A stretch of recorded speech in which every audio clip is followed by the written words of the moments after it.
You're listening to the Suave Lover podcast with your hosts, Benjamin Ritter and James Amaro.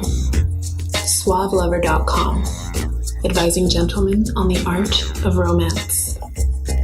Now sit back, relax, and enjoy today's episode.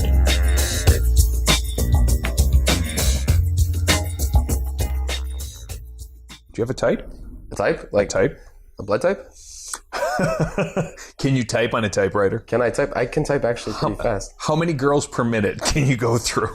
With both hands or one hand? I have a type. Yeah. I don't accept it. Oh, that sucks. But okay, all right. I don't want to limit my interactions based on a type that I developed over the course of only because how I was brought up. Yeah. Types happen because your ex was Asian, so now you want Asian women. Dude, I'm totally attracted to awesome girls. Awesome girls? What is an awesome girl, James? Skinny with big tits. Skinny and big tits. How would you screen for those types of awesome girls? That, fortunately, is easy because there's a lot of external indicators. You carry one of those tape measures with you wherever you go. Yeah. No, but it's, I mean, I do know that, like, in my sort of inchoate early sexual experiences, it was like the overdone femininity, real skinny, real curvy girls with big it's just like how you train yourself with anything, especially with your sexual experiences. You will get off the way that you've gotten off or trained yourself to get off over time. You will be attracted to people that match the people you've been attracted to or have had your first sexual experiences with or around. What do they say? You will marry someone like your mom. And women are attracted to fatherly figures, like someone that matches who their father was. Which is why I have sex with all my daughters. How many do you have again? That I know of? Well, the adopted ones. Yes. Oh, I like to give the whole daddy spiel to all of them. That way they feel... You do, though? That actually is one of your lines. I remember you talking to a client, and you were going through how you approach women and talk about how you're their father. Their father's age. Their father's age. I think that there's sort of a dynamic at work where you go in with this attitude. It's okay, I am entitled, it is my prerogative in the world to get to know people.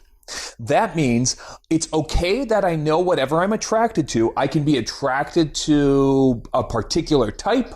I can be attracted to blondes or brunettes. I find that attractive. That means your job is to go into what you're attracted to and to get to know if the next level of connectivity, should we say. That's the whole approach mentality. Just approach anyone and don't approach people that you're just generally attracted to.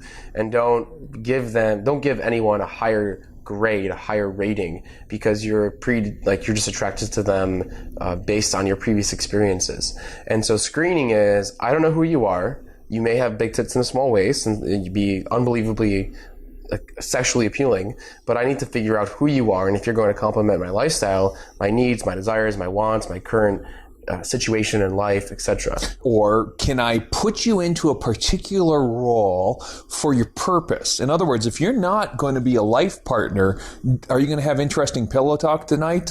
Are you just kind of really, really a tedious individual, or can I find something to like about you? And I would assume that the screening process has kind of two components. One, knowing what you want.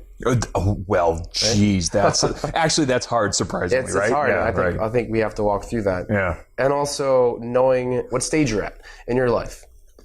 And so knowing what you want and what stage you're at, because you may want to have a wife and kids, but you're 21 and you're in college. It's a someday maybe kind of a want. Yeah, right? And maybe you've only had sex with one person in your entire life and it was your mom. Ouch. Oh, I hate when that happens. And that's because awkward reunions. You couldn't, yeah. So no, but so you haven't had the experience yet to also determine what you want. So the stage of your life, I think, also matters with screening. Sure. You have some suggestions, some thoughts about what to screen for or against, what you're looking for in a mate. Well, my journey through this whole pickup community and coaching now with Suave Lover, we talked about this. You have to meet every person. You have to meet everyone with a clean slate. You can't put them on that pedestal, and you have to know what you're looking for. And it's almost like an internal checkbox. For example, I need a girl if I'm looking long term, because there are days that I'm looking long term. There are days that I'm just looking to have sex. Saturdays. Yeah. Right. But it really is like, is it a one-time thing? Or is this someone that's going to be in my life for a while that I may seek to have a relationship with? Yeah. And if I want to have a relationship with someone, I'm looking for a variety of things. First one, is she crazy? No, when I say crazy, I mean, is she insecure? Sure. Is she going to be independent? Sure. And those traits come out with not just in the initial interaction, but continually throughout our interactions in our relationship. Right. I'm going to be doing an interview with CNN, and it's going to be, can you see someone with bad debt in your future? Oh, tell me more. How do you screen someone? Yeah, how do you decide what you want in your life, or what phase of life are you in? Let's bring in some decision science. There's a really kind of well-understood science. There's Dating? a well-understood fallacy in decision-making. It's comparison to a relevant option. It's the kind of idea that when you're stuck in traffic, you say, if it was 4 a.m, the expressway would be empty and I could get home in 10 minutes. Well, it's an irrelevant comparison. So when you have like some girls that you're interested in, or you're meeting someone fresh, you might say to yourself, well, I have an absolute ideal, a standard for what all women who are of a certain caliber. And that's really wonderful if there actually are people like that. So one of the things about having a profile or an ideal or a type, it's useful to have a template, some clarity about what you want. But just to be clear, this should not be a litmus test that you're going to use to rule out people that you're meeting merely because. Like, for example, I hate smoking. Smoking to me is a deal breaker, but it's because it conjures up images of dad and old men. But I happen to find it revolting. You may have sex with, but you may not want in your life. I'm sure shit not going to put my face near him, but I may have sex. So what it does is it says there may be some kind of a thing here. You're fucking hot. You smoke. Gross. Why don't you? We'll do doggy style. So what that's going to do is... And that person probably won't quit smoking for you. Sure as shit. No matter what. No matter what they say to you. I had an ex-wife who wouldn't quit smoking for me, so I certainly don't expect someone's going to go quit smoking for me. Make that clear, the person that you meet is going to be the person that you die with. That's the first thing you got to understand, is you're meeting someone as they are. What is marriage? Finding out who the wife wishes she married. You don't want to go in and change someone. What's useful, though, is to have a few kind of guidelines, I think. Or I think we're going to call these guidelines, not hard and fast rules, but really useful to be clear. You know what compatibility is about? Is having a few things where you are just really grooving on each other, and all the rest of the stuff ain't a big deal. Do you think that similarities spur attraction, or dissimilarities? In what respect? I'm going to tell you this. Science tells us, Kinsey Institute has studies on this, the way that your sexual excitation and sexual inhibition line up is an excellent predictor of sexual compatibility. In other words, if you are very much turned off by the idea of seeing you, it's probably not so great that you pair up with an exhibitionist, because you don't want to be seen. That person loves public sex. All of a sudden, you're just sort of like inhibited and aroused by different things. That's a big incompatibility as far as sex goes. But a lot of people they haven't had the experiences to be like, I really don't want to do that. No, I know. It's like speculative. It'd be nice if they had a checklist where they could go through and speculate about what would be fun for them. For what? Like exploring their kind of kinky side? Well, there's certainly a kinky checklist that they could go and buy my book and read the back of it. And what is it called again? My book is called... Because the back is just a naked person with feet tied around him. My book is called How to Start a Kinky Relationship, available at some of the crasser bookstores in your neighborhood. And I've read it. And it's got checklists in the back. And a big part of it is trying to sort out what you like and what you don't like. Your sexual attraction predetermines if you and a person will be complementary. All romantic relationships are of some kind of sexual access. Yes. That's what a romantic relationship is. Yes. And we get this very confused. We're like, well, a good girl who I'd like to date isn't interested in sex. She's very good. Yeah, remember we talked about this? The guy wants the virgin to marry, but then that girl was sitting at my table when I came home that day, and she was saying how their relationship is incredible and amazing, and she loves him, but she's absolutely not turned on sexually by him anymore. Because that's so wrong in my book. Because the person that you're with long term should also be someone that you're highly sexually attracted to. Yeah. Or take the effort to stay highly sexually attracted to them. Which usually does take effort if you've gotten monogamous. You find that there are things that turn you funny, on. I thought you were going to say monogamous instead of monotonous. I'm like, no, monotonous makes sense. Not just seeing one person. One person, you could be sexually attracted to one person. Last time I had mono, I felt really sick and bloated and disgusted. It's a bad feeling, mono. Yeah, mono. That one partner thing, you mean? The kissing disease. Okay, sorry. That's the one partner kissing disease. One partner disease. Your romantic relationships, your romantic interests, they're going to be based and grounded in that. Now, God willing, you will find other things to like about the person. That's kind of the purpose, right? Is like as you're dating, you're saying, hey, if I don't find you physically attractive, I don't want to just buy a house with you and have you move into the bathroom. But honestly, in a relationship, what's the one thing that makes you smile and laugh and have a good time? Sexual tension, flirtation, giving each other shit in that way. And that's a huge component of a relationship, especially in the beginning, that tends to die down, and then people seem to be dissatisfied with their relationships. Because the playful, the fun, the flirty, the flirtatiousness, it all dies down. And so there's a way to keep that elevated, I think probably for a different topic.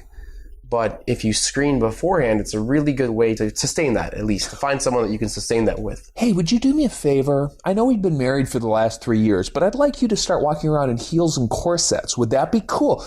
Maybe you should have asked. You haven't given me head for 4.5 years, and you never gave it to me when we were dating. You could try that. It helps to break it down into groupings because we're guys. We're visual. This is a personal exercise. It's right at home. That's right. And the better you understand what you're attracted to and how you're compatible, the better you're going to be able to have really fucking engaging conversations with people. Before this, though, what if you just haven't had the experiences? You don't know what you're attracted to. Suppose you don't actually know. Suppose you can't draw on decades of experience to figure out what it is that you like. That's okay. You can still think about the groupings or the roughly speaking, where did it work for you in the past? It helps you to evaluate previous relationships. Sure. And then to evaluate your current status. Yeah. Where you're at, what you need right now, what would support you, the types of things that you enjoy doing. It's like a kid trying to fit a circle into a square. Yep. If you love traveling and this person is a homebody, you like going out, this person just wants to stay home all day and watch Gilmore Girls.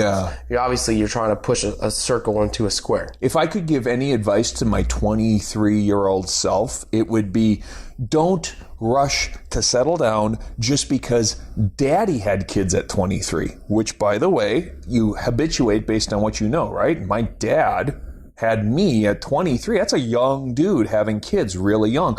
I thought you're supposed to be all settled at 20. Boy, is that not something I would recommend. And I know people that move in within a few weeks with each other, or they automatically get into a long-term relationship with someone and then realize 6 months down the line, they're not even close. They're not even similar. You don't really know someone for years. No. It's the first year, you got a great handling on who they are, but for years, you're going to find out who they truly are. Or if you read The Stranger, you never really know anybody. And try not to have expectations. Because expectations lead to... Disappointment is, by its very definition, failure to meet expectations. It is nothing more or less than that. You have less disappointment if you have less expectations. Little side note, want to be happy? Let go of your expectations. Number 1, physical. Physical. What do you go for? What do I go for? Yeah. Does she shave? She damn well better, right? Nothing matters until I get her clothes off. It's nice to know she looks good naked, not in clothes. I found that I'm really attracted to tattoos. Yeah. But I can get that same attraction from someone that has a little bit more sense of style and aggressiveness in their look. Cool. Yeah, and that's good to know because I was worried. I was because I'm not against tattoos, but I can't see it fitting long terminal. I don't know. Yeah, sure. But it's good to know that I like that a little bit of aggressiveness. Yeah. And I found in my previous relationships wide eyes. Wide eyes and a great ass. Yeah. Mm-hmm. Oh, if you don't have lips, I can't handle it. You mean real thin-lipped kind of it's just a preference. It's a thing about the physical.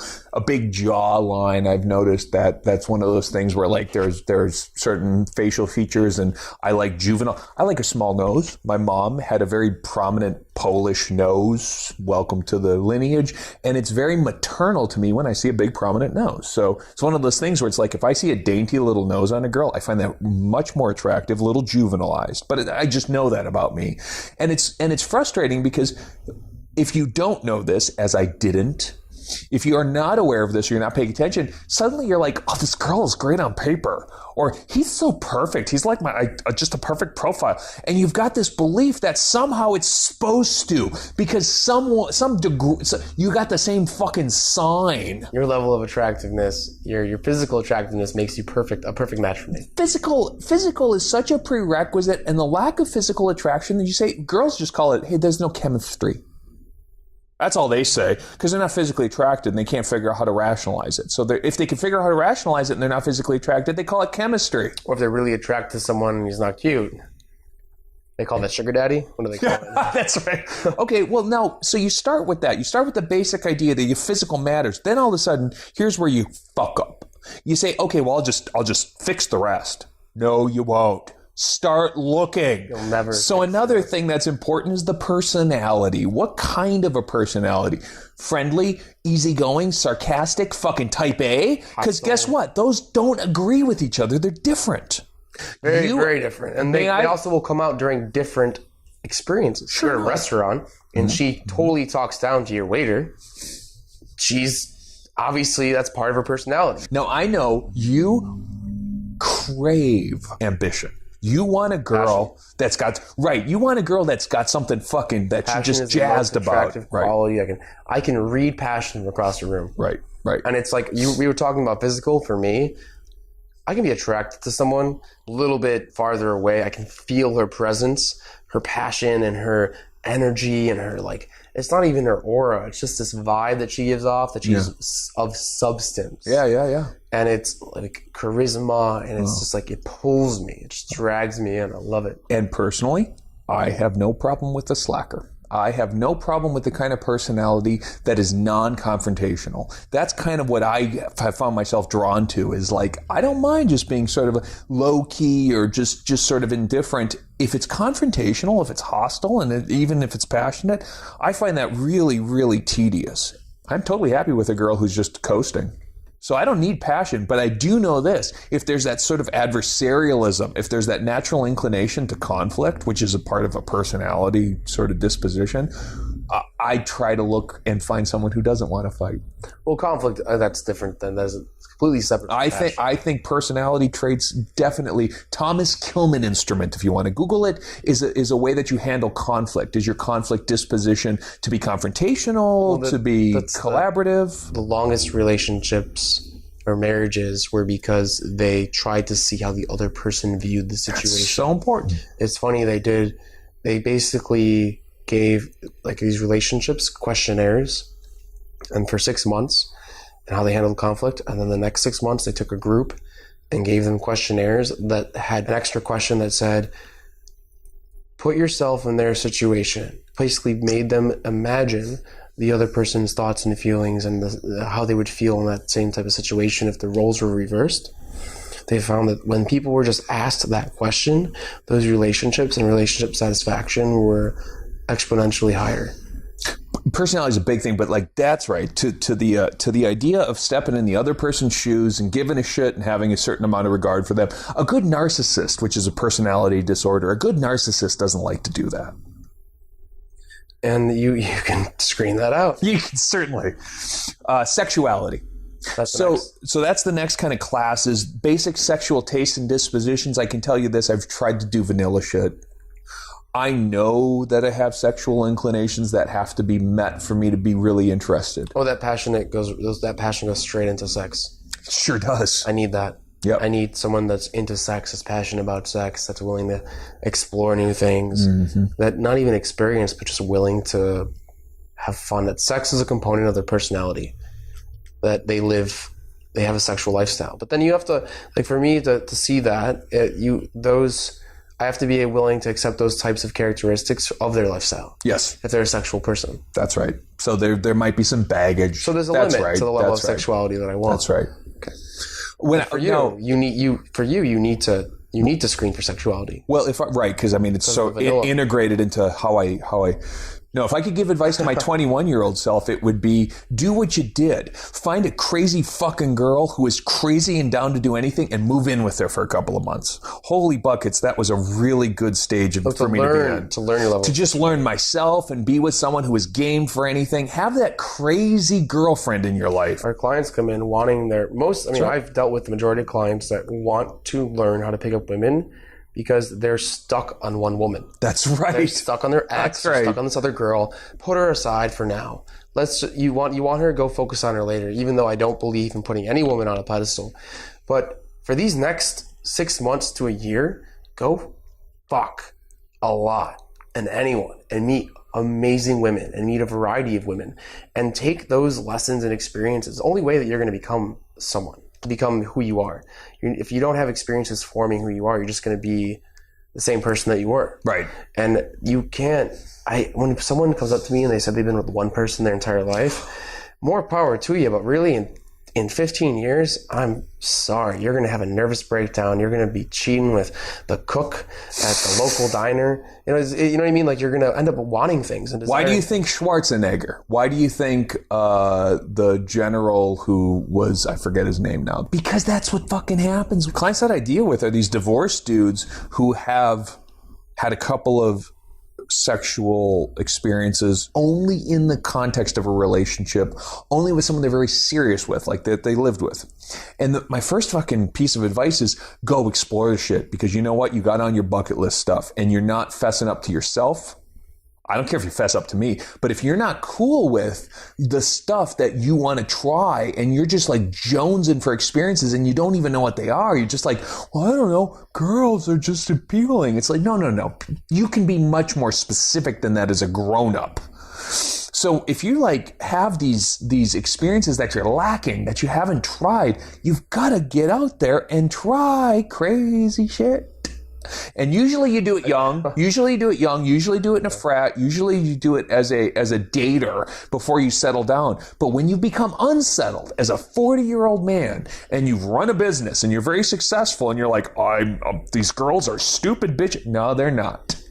You've got to figure out what it is that you want from these women, and you got to know what it is that you're sexually interested in. How to communicate it. How do you use that as a screening tool, though? How do you screen someone for their... What's the last crazy shit that you've done? What's the funnest thing that how sexually... Bring up previous sexual experience. Or hypothetical. One of the things to do is to create a plot line where you can talk about what role play, you fantasy chain into the environment that you're in. Screening is a great tool for initial conversations. Yeah. Oh, man, and so much fun. All your fun little tidbits of, okay, like let's imagine like running through a mall and all of a sudden we find we're locked in and you have 3 stores that you can go into. A candy store, like a hardware store, or a pet store is kind of kinky, or a pet store. And you're like, now in each one of those stores you get to have one sexual experience. What would it be? Right. It's like, so you're having fun, you're kind of instigating sexual conversation, you're increasing sexual tension, and you're not just being that normal guy, but you're also screening for things that you enjoy. Right. And you could do that for anything. Let's say you have $1 million. What's the first thing you buy? Me? People. I would totally go and get into human trafficking and just buy a lot of people. But like, if I bought a lot of people, they'd just be like, clean my house. It wouldn't be anything sexual. No. There's nothing. No. I just want to own people because I think that's a really cool feature of this species. If we can own other people in the human trafficking business. That's so bad. I cringe when I actually hear that. If I had $1 million, because whenever you ask a question, I would buy you out. Never mind. You want the person to ask you back. Yes, indeed. I would travel. I think that's everyone's first answer. Where are you trying to go? Where am I trying to go? And that's a good follow-up question. I am trying to go to Thailand so I can buy a bunch of sex tapes. No. Yeah. Okay, so what's the next thing on the list? So intellect. Decide if an intellectual peer is essential or how that works and how your intellectual compatibility is going to work. Because as smart dudes, as a lot of guys tend to value themselves or believe, she's just such a dummy. Oh, dude. have I got news for you. You're a dummy. Everyone's a dummy. And she's a smarty and you're a smarty. We have different skills, different intellectual abilities, but understanding where your intellectual compatibility is hugely important, especially if you value that. If you have similar interests. And if you're knowledgeable about similar things, or if you like to sit down and watch biographies, or if you like to read a book. Can you sit down and watch American Idol, or is that mindless, frivolous bullshit? That matters. That matters. So you got to understand. And it certainly does relate to interest, and that's what intellect is where you pursue your interest, where you focus your energy. In the wall next to my TV. And I have to sit through Right. So your intellect, and if you're a smart dude, or you're a smart girl, or you're a smart person, you tend to think that being at your level, that's a phrase you hear a lot. I want someone who's at my level. Actually, they're passionate about different things. Right. Like it's just, are you at their level? Yeah. And what is it usually men like being with a woman a little bit lower than them, or is it just personal preference? Famously, women have since the 20s, 30s, when they were co-ed stuff, they would play dumb on their homework, klutz power. They would make guys feel smart and you can show me math, and she knows the stuff cold. I think that's one of the rules. Yeah, probably. Don't let him. Right. So understanding intellect, and sometimes you just are like, hey, you know what? You really got to be mentally engaged. Now, if you try to have everything, you're comparing to an irrelevant option, because this artificial perfect woman that you're imagining probably don't out there. So it's useful to understand where your trade-offs are, because, frankly, as long as I'm having a good time, I don't care how smart she is. I never have. Never have. I just don't care. Some of my best relationships have been with the dumbest girls. Telling me something about dumb women and how it's hard to be around them. Okay, well, there's and there's dumb as a rock, and I fucking had the best time with her. Dumb as a rock, but she's self-involved. So she was dumb, but she knew how to have fun. That's the personality which dominated the whole situation. And so that's also, right. That's right. Even though we're saying these in a specific order, you can rank them higher than others. For example, some guy he ranks physicality much higher than passion or sexuality or intellect. Social status. I'm gonna go ahead and give us this one. I know a guy who had a college degree and was a procurement specialist, who was completely horrified at the idea of dating a doctor or a lawyer. This is one of my clients who was like, I can't date out of my league, was the phrase he used, out of my league, because of social status. I did not realize how perverse this can get. But anyway, so there are people who have a social status awareness. That's really interesting. In this culture. Now, I understand that you can't date untouchables in India, but in this culture, there's social status awareness, and you might as well understand it. I've given advice to women that were really interested in the truck driver. Yeah, sure enough. And they were embarrassed by it, so I can see that. I don't know many men. I can see in a long-term relationship, but I see that like going into, are they making enough money? Would they be able to have a home? Sure. As I'm a bartender, I've been a server. I've like gone to alleys and picked up broken shit. You know what I mean? Like I'm not below anyone.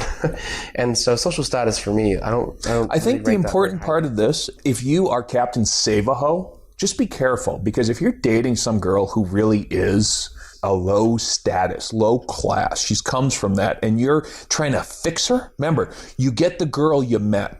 So if you're going in and you're like, hey, you know what? She'd be so great if she just realized this ain't my fucking lady, dude. If she's not at the status that you're like threshold that you're expecting, deal or cut her loose. Exactly. You're not going to change a person. And a lot of these go together. If she's not passionate and she's at a lower social status, she's going to stay a lower social status. But if she's ambitious and she's sure, there's no reason that you're going to punish her for coming from, rags to riches story. Well, that's also screening for what place in their life they're at. Is she low social status, a stripper, but she's in a doctoral program, which they're all, right? Every stripper's in a PhD they're all paying program. They're paying for college. Religious and spiritual beliefs, because religion and spiritual are, I don't know, depending on how you think of it. I know that I'm religious but not spiritual. What's the difference? I don't know. Religion is more formal. Spiritual is some kind of vague bullshit awareness that there are things that you don't understand. I don't really know what the difference is. You don't believe in spirituality? I'm religious but not spiritual. I'm a lapsed Catholic, but I don't believe in any of the spiritual stuff. But you're also into like tantric. Sure enough. Tantric or tantric? Whatever you Either like. way. Yeah. But isn't that spiritual? I suppose that it is. Because I'm spiritual. Are you? But that's not something that I screen for highly. That's very low on my list. I like to meditate. I grew up meditating. I grew up believing that everything is energy, that you can affect anything that has energy, and everything does, so you can affect anything. I don't believe in fate, but I believe in molding the environment around you based on your thoughts and vibrations of those thoughts and the energies that you emit. If you're negative, you're going to be negative. If you're positive, you're going to get positivity. Yes. For me, that's spirituality. But religion, that is part of the tool that I use when meeting people. But I know a lot of people that have been fine, and they've been alternate religions. I know a lot of people that haven't been fine. Yeah. So the question that I found you have to ask when it comes to religion is not, are my parents going to be okay with that? Right. But how do I want to raise my children? I mentioned that earlier. I happen to know, you dated a Catholic girl. Yes, and that was a huge issue in the relationship, which actually dissipated over time. The person realized that it's not very high on their screening list. And it was her parents who were like, hey, unless he's Catholic, I can also tell you this. My mom, born and raised Catholic, made my dad a Lutheran convert in the late 60s because that was necessary for the marriage to happen. You had to be Catholic. Catholics marry Catholics. It's just this kind of like just ever expanding circle of Catholics, evidently.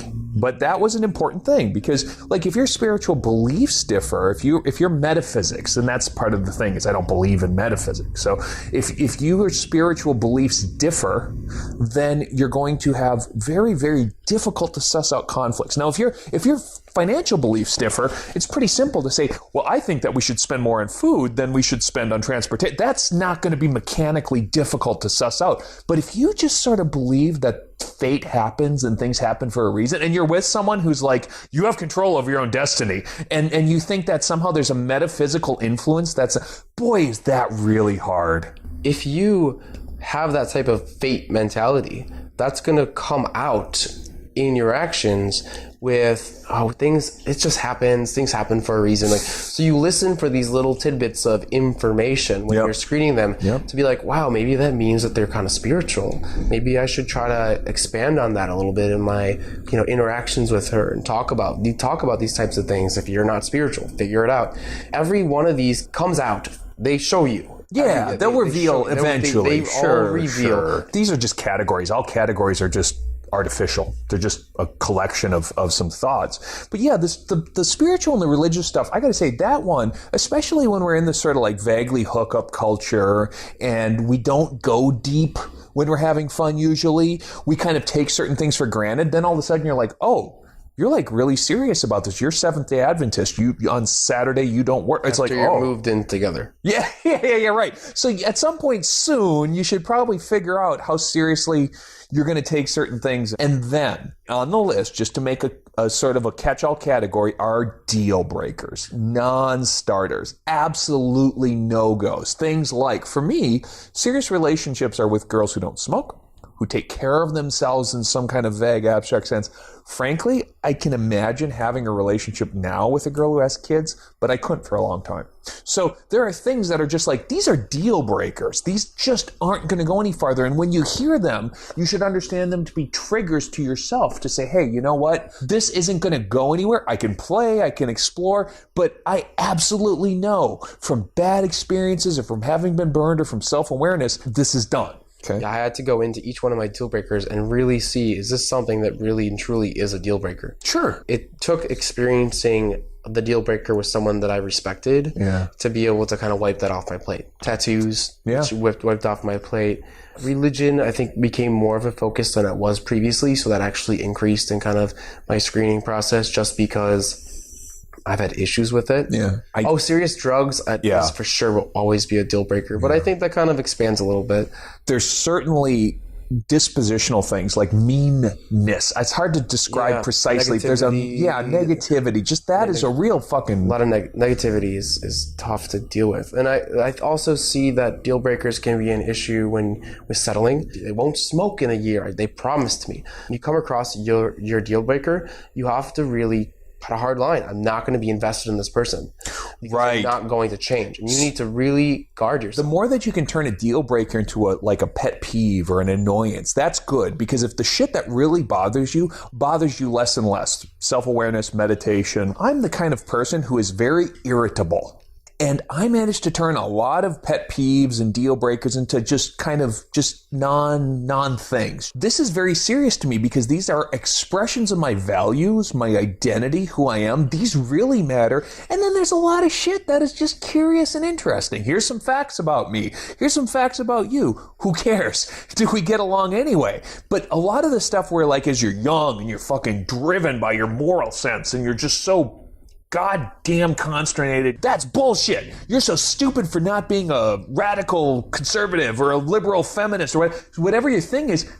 They start out as deal breakers because they seem so fucking important. And then it's like with some perspective and experience, I assume, you're like, I got like 4 things that really matter. You don't have to marry someone that has a different political view as you. So screening also is just putting people in the proper categories. Yeah. And this person is long-term potential, which doesn't mean that I'm only going to seek a long-term relationship with them. This person is someone that maybe I can just fuck on the side. This is a person that could be a really fun person to drink with. See, that's the thing is, like, if you're not trying to compare just all these irrelevant moving parts, and you're like open to the opportunities that present themselves, and you're like, hey, you know what? You're great for dating. You're just not relationship material. And you don't say that in some kind of bullshit adversarial, I'm going to fucking punish you way. You're just like, this is what I'm looking for. I want to set expectations for this relationship. Yeah. If you can get a handle on what you really, really want to have happen and own it, don't feel bad about it. You have preferences. You have some self-knowledge. And where you have big gaps in your self-knowledge,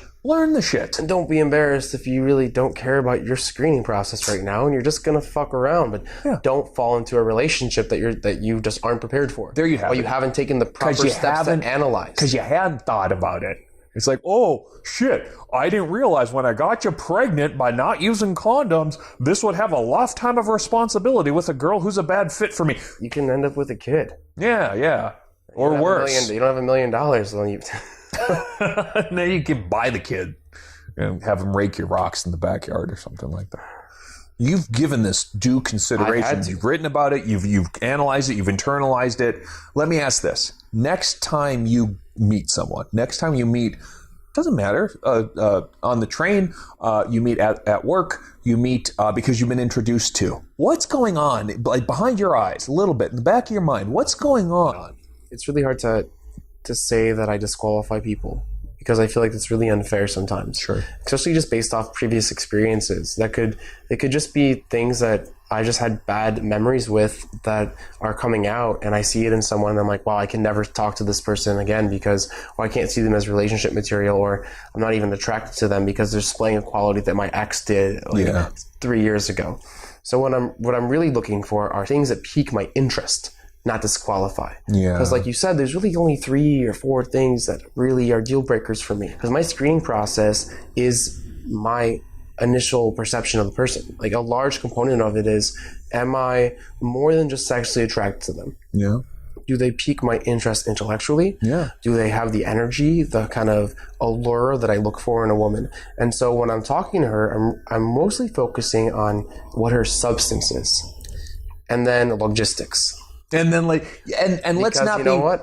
If she lives in another state or an hour away, I'm not doing it. And we are talking about dating. We are talking about hooking up. And I am a big fan of waking up next to someone who you find you like and sort of not trying to put a lot of, messy shit in the critical path of having sex. I think you should have sex as because it's okay, as part and parcel of getting to know a girl. I also have other things that I need to be aware of too. But like in the back of my mind, I'm kind of not trying to be too analytical, but I am sort of feeling it out. I'm like, can I imagine going on a road trip with this girl? Can I imagine sitting on a fucking plane next to this girl? Can I imagine introducing her to the parents? Those are the kinds of things that are just lurking back there. And it's so holistic that it's hard to make it precise. We just give it some feel to describe categories, but that's going on. And if it's not happening the first time you meet her, it's not going to happen the second time you meet her. I hate to say it, but it's like, it's very rare that like a girl, attraction builds, but it doesn't grow on you. It's not like that. If you've done the work beforehand and know what you're looking for. So if you do have any questions, comments, email us at podcasts, podcasts at suavelover.com. And look for us on the internet, find our books, stalk us on Facebook. We encourage stalking. And then send us your topless selfies. Lots of tits. Guys and girls. Because we will use the guy pictures to troll girls. Lots of fake Tinder profiles. That's right. All right. Till next time, screen the hell out of these girls. You have been listening to the Suave Lover podcast. Visit suavelover.com to become the kind of man that women crave.